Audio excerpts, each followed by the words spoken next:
Was Justice League a spin-off of Batman Beyond backwards? If I haven't blown your mind, stay tuned. We're going to find out.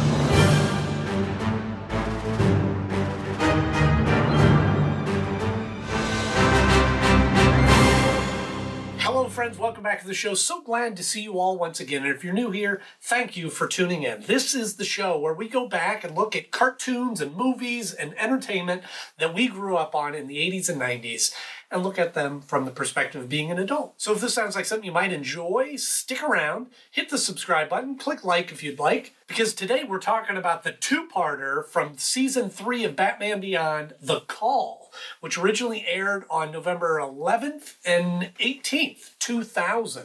Calling Justice League Unlimited. Calling the JLU. So as we're winding down on the third season of Batman Beyond and the series in general, we finally have an episode that kind of incorporates a bigger world beyond Terry McGinnis and Batman and Gotham City that we haven't seen a lot in Batman Beyond. But we'll talk all about that right after our 90-second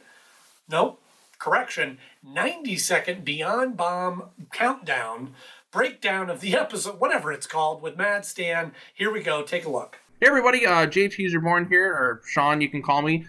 Thanks for having me on, Andy. I really appreciate it. I'm going to go ahead and try and summarize these two episodes, The Call Part 1 and The Call Part 2, in 90 seconds or less. It's a pretty solid episode, but if I can't get this thing done in 90 seconds, this here bomb is going to go off, and I will cease to exist anymore. So we wouldn't want that. Maybe some people do. I don't know. But anyways, can I get this done in 90 seconds? We'll find out in 5, 4, 3, 2, 1, go. So the episode begins with the character known as Micron saving a runaway monorail in Metropolis. He ends up getting hurt in the process. Elsewhere in Gotham City, Batman is chasing Ink, only to be aided by Superman, who then extends him an invite to join the Justice League. Once in the League, Terry is met with hostility from the Justice League members, including Big Barda, Warhawk, Aquagirl, and Green Lantern. Superman then pulls Terry aside, telling him that he thinks somebody is trying to sabotage and kill the other League members, hence why he brought Batman to investigate, and hence what would happen with Micron earlier on in the episode. So Terry's investigating, he saves Aquagirl, and then while on patrol with Warhawk tells him, hey, I received a JLU distress call. Terry's like, I didn't receive a distress call. So he goes to follow Warhawk with the thing. Warhawk supposedly gets killed. The other League members show up. You're like, Terry's like, hey, he received a distress call. Like, we didn't receive a distress call. So then Terry goes back to the Batcave with Bruce. They investigate the footage of the Batmobile, revealing Superman is responsible for killing Warhawk. And then the episode ends with Terry getting the kryptonite to face Superman. Episode 2 begins with Terry showing the footage of Superman supposedly killing Warhawk. Tensions flare because Terry is accusing Superman. Warhawk then comes in revealing he's alive, and they go to confront Superman, who turns out to be controlled by an alien starfish who may or may not be Starro. So Superman escapes and they go to the Fortress of Solitude that the Starro aliens were taken prison years ago. We find out that they were taken prison from the Preserver back in Superman the Animated Series, and they've been waiting all this time to take over Superman, and they've been controlling him for years. So then they start possessing the League members. Terry tries to flee. Superman goes after him. Terry ends up tricking the Starro aliens, electrocuting Superman. Then they go back. They stop the League members from, being possessed and all that stuff. And then they send the aliens back home, and they all give Terry their kudos, and they ask him to become a full-time member. And Terry's like, you know what? Maybe not. Batman and I are kind of alike in that. So I guess I'm not joining, but I might join, and yada yada. Boom. I did it. That's the episode. Less than 90 seconds. That was tough, but we achieved our goal. Thanks for having me on, Andy. He's proved his valor. His time has come, Bruce.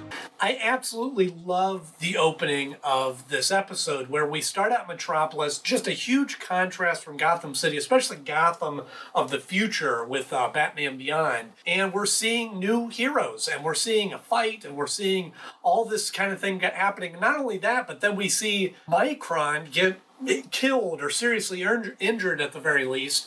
And what a stark contrast. We go into a brighter kind of scene, and honestly, I could have watched a whole show taking place in that opening scene. It was just very engaging, and I think because it was so starkly different from what we've been seeing, especially since we've been seeing a little bit of this formula where we see the dark purple skied Gotham and some villain shows up and does something bad, and the Batman swoops in and can't quite beat him. And you've heard me talk about it before. I'm way ahead of you. But it's just a great sequence, and it's a great way of establishing the contrast of the two. And I talked about it when I started reviewing Superman the Animated Series, but here we see it back to back, and we can see just how different it is. Good to see you, Bruce.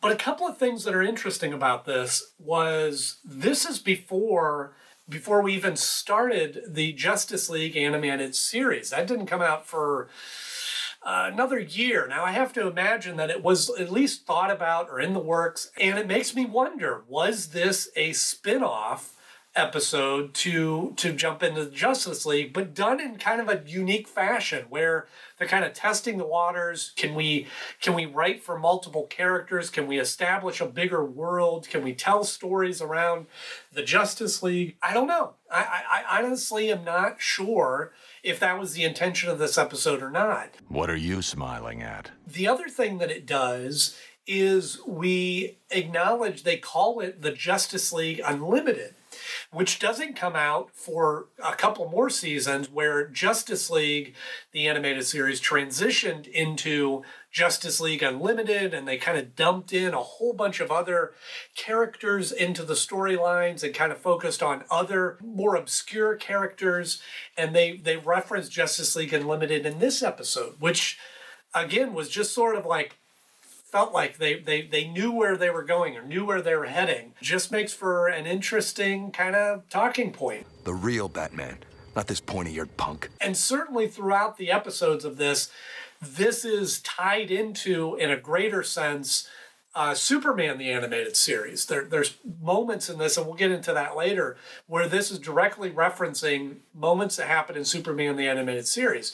Certainly, Batman Beyond, well integrated into Batman, the animated series, but this is the first time we really acknowledged Metropolis and Superman and that whole storyline as well. Superman. And speaking of Superman, we hear his voice in this episode, which is Christopher McDonald, not Tim Daly, which I thought was kind of interesting because we're not that far removed from Superman, the animated series. Was Tim Daly busy or what was going on? He certainly comes back and voices him later on. Further was interesting that Christopher McDonald voiced Jor-El in Superman, the animated series. So it just seemed interesting that they made that choice. But after a little bit of research, I realized Tim Daly was available and could have done this, but it was a deliberate choice on Bruce Timm's part to cast Christopher McDonald in the role, in the way that we have Superman now is much older, and the assumption being that he would sound more like his father at this point. This isn't up for discussion. I can go along with that choice. I think that was a kind of a neat option. As we referenced before, Kevin Conroy, who speaks for his dad and his older self and his younger self and his in-between self and all that, just again, a further testament to Kevin Conroy's abilities that, I'm not saying anything wrong with Tim Daly, but that they made the choice. Let's cast the actor who played his father in the animated series as his voice as the older self. You seem to be holding up pretty well. Again, what this episode does well is it builds in this bigger world, this bigger environment that we know of Justice League and Metropolis and these Superman and all these other things that are going in. So it's a neat plot to have Superman coming to Terry McGinnis and recruiting him to be a part of Justice League. The Justice League? Sometimes I forget that Terry is just a kid. He's just a teenager. And what pressure to now be the new recruit of Justice League and having to earn his place in this established group.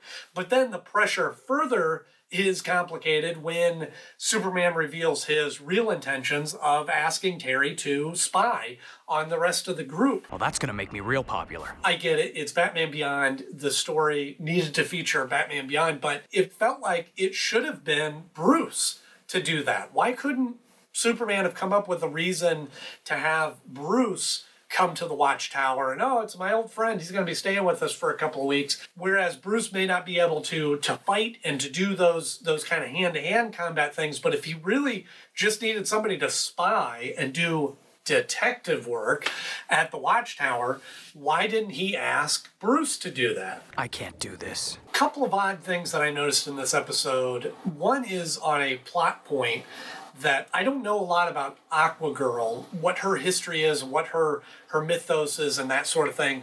But it seemed a little odd that she couldn't breathe underwater. What did you do to her? If she has any connection to Aquaman or in any way is trying to replace Aquaman, and certainly it seems that she can communicate with fish and aqua life, why can't she breathe underwater?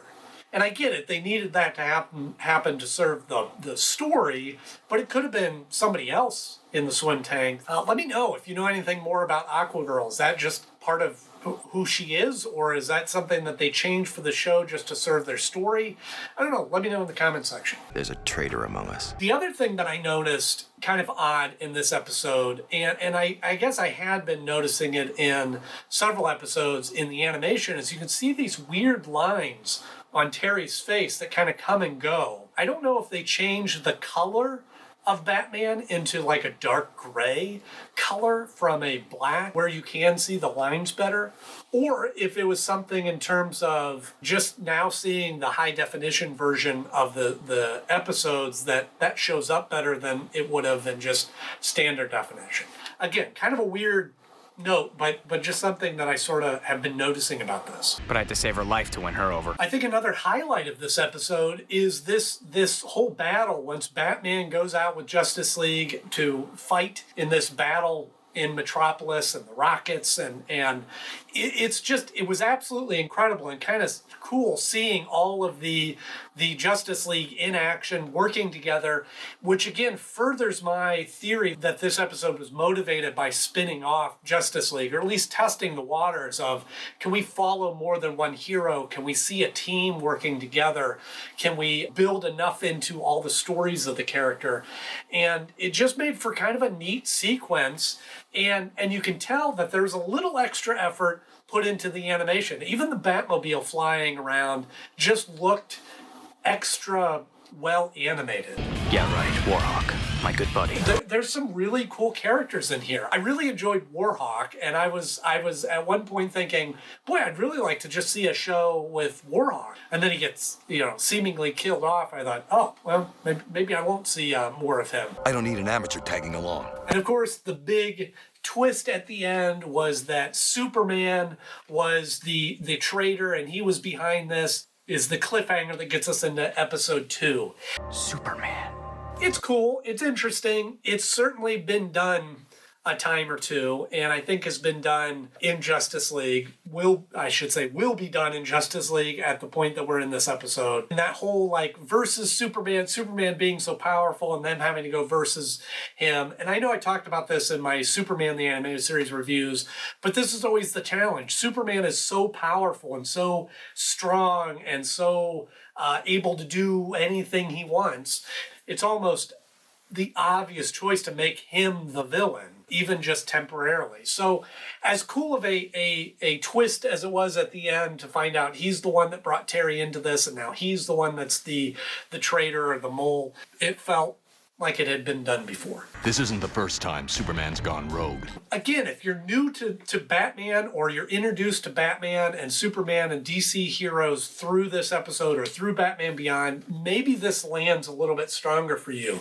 But for somebody like me, and I'm assuming for many of you, to see Terry put in this position is nothing new. We've seen the struggle from Bruce, we've seen the struggle from other members of the Justice League, and it just felt a little too familiar for me. And don't get me wrong, it's a great plot point. It's a great moment in the episode and in the story, but just felt like ground we had tread before. I always hoped I'd never have to use it. Where I start struggling with this episode, or this two-parter a little bit, is right at the top of the episode, Terry goes back to Justice League Watchtower and is talking with them, showing them the evidence. Superman's the one. They don't trust him, and all that's fine. And that's supposed to convince me? But then we have Warhawk come in, and again, that's felt just a little like, oh, of course, he's not actually dead. To me, it felt like it would have been more impactful if he just would have been killed off. But again, going back to my original thesis statement, that maybe this was planned to be the spinoff. Maybe they were wanting to do a Justice League in the future and having all these characters, and they didn't want to kill off Warhawk that early. And they were thinking of that in terms of the long term of this episode. I don't know. But in the context of the episode, I'm going, gosh, I wish they would have just stuck with their guns and Warhawk is dead and have a little bit of a higher stakes. I told him not to tag along, but he disobeyed. Then we go and confront Superman, and we find this thing popping through his chest, and we're like, oh yeah, he's the guy, and we're fighting him. And we're just a few minutes into the episode, and even as I was watching through this, I'm going, all right, where are they going to go from here? They've kind of revealed their hand. They've showed what's going to happen. And I felt like the answer to that was, oh, we're going to see a bunch of fighting. And so we did. The one person I thought I could trust. But I do like that they go into the Fortress of Solitude, and it directly ties into the storylines that we've seen in Superman the Animated Series. We see this zoo of people that was kind of established with, and we even do direct flashbacks to the Collector from, I think it was The Main Man. You see my review of that episode up here. All these little Easter eggs that were placed or hinted to in Superman the Animated Series, but they give you enough of it that you don't need to have seen that. It was Superman. And this is one of the beauties of why I enjoy doing this channel, is watching all these episodes in order. You pick up on so many more things, whereas I feel like you wouldn't have needed to see Superman the Animated Series on first viewing of this. They give you enough information. It looks like just a flashback. But having watched that and having seen it in consecutive order, that I'm going, oh, it means so much more. What was just like a quick reference to Starro with the Collector is now an integral part of this story. Then why'd it wait so long to try to kill us? But as well as they do that, I feel like they drop the ball on, they bring in Starro, and it almost feels like none of them know who this creature is and what they're doing. And I get it, they're kind of just taking this character to serve the story of this episode. If it was any other villain or adversary of the Justice League, I would probably let it slide. But here we have, iconically, the original villain, the first villain that Justice League fought in the comic books, is being reintroduced here in the future. It could have been a repeat. It could have been, oh, he's back. But they make it a new story and go, oh, what is this creature? What is he trying to do? And to me, again, as a fan of the comic book series and a fan of these stories, that I'm going, but you're missing. Didn't any of them read their history books? Didn't anybody do any research of Justice League history? Because it has bigger plans. And it's one of those stories where it's like, if Superman never would have went and brought Terry into this, he could have got away with it, or Starro through Superman could have got away with it, because all the rest of the League is infected by these other star creatures, and it's only Batman to save the day. And now, of course, it's his show, so obviously that needed to happen, but it just felt a little bit like, well, you went and did this to yourself. If you wouldn't have brought Batman into the fold to try to recruit him to spy on the rest of the League, you wouldn't have had this issue. Come, be part of us. But I do have to say, the whole fight with Batman and Superman out in the winterscape, very cool, very well animated, very well done, and a very exciting, different, again, a nice stark difference from some of the fight scenes that we've been used to. Yeah, but what's that doing here? And of course, we have a nice little tie at the end that they still want Batman Beyond to join the Justice League, and are kind of referencing that Batman never joined full time and always kind of had a foot in Gotham, and Terry kind of following those footsteps. And I like those moments where we just kind of mirror and acknowledge how similar Terry is to Bruce. It ends on a nice note. Maybe he and I have something in common after all. So when it comes time to rank this episode, I had a little bit of struggle ranking this episode, and I really enjoyed it. I think it's a great breath of fresh air. It's a great different type of story for what we've seen from Batman Beyond. But as far as stories in general, it felt a little bit of recycled material. It felt a little bit like a setup for a spinoff. It felt a little bit like there was some inconsistencies in the mythology of the Justice League and superheroes that sort of fell apart. But again, that doesn't carry as much weight in the ranking as far as how is this episode as far as just a story and a executed episode for Batman Beyond. So for all those reasons, it ranks at the number 9 spot of my favorite episodes so far. Still in the top 10, but a little low on the list. And honestly, I truly think if this would have been a one-parter, a single episode, it would have ranked a lot higher. Because it felt very much like wanted to make this 2 episodes, but so much of the second episode is just a battle. Like I said, they reveal very early what the plot is and what's going on, and then they have some flashbacks of how the backstory of the Starro character, and then into this kind of long, drawn-out battle, which was very engaging, very interesting, the winter scope and all that kind of thing. But it just felt like if they would have taken all those elements that were needed and crammed them into a one-parter, I think this episode would have ranked higher. But I end up having April Moon beat it out, which was, again, a different type of story for Batman Beyond. But it just felt like there was a lot more layers into that one, or maybe just as many layers, but just packed into a one single episode. And I think that's what bumped that one up above this episode. But I do have this episode beating out Blackout, which I think was like the 3rd episode and was the introduction of Ink, which you all know, if you've been watching this, is one of my favorite villains in Batman Beyond. And I have this one beating it out because it did tie into a bigger picture. Again, I kind of go back and forth, whereas Ink is very much a Batman Beyond episode, but it was a bit of just an origin story, whereas this one brought in enough elements of the outside world, but still had Batman and Terry at the center of the story, and I think that worked for this. Back to his old self again. So my question for all of you, do you think this episode was meant to be a spin-off of this Justice League group, or was it a testing ground for the Justice League series that we did end up getting from the DC Animated Universe? What do you think? Leave me a note down in the comment section below. If you enjoyed this episode, please take a moment and share this with a friend. Send it to them in an email, tweet about it, if people are still tweeting, post it on Facebook, do something, anything that you feel inclined to do. It always helps me out and boosts the channel tremendously when this content is shared with other people. And be sure to stick around, because coming up, we have the episode Betrayal for Batman Beyond. You don't want to miss that. As always, thank you so much for watching. I'm Andy Knode. I'll see you soon.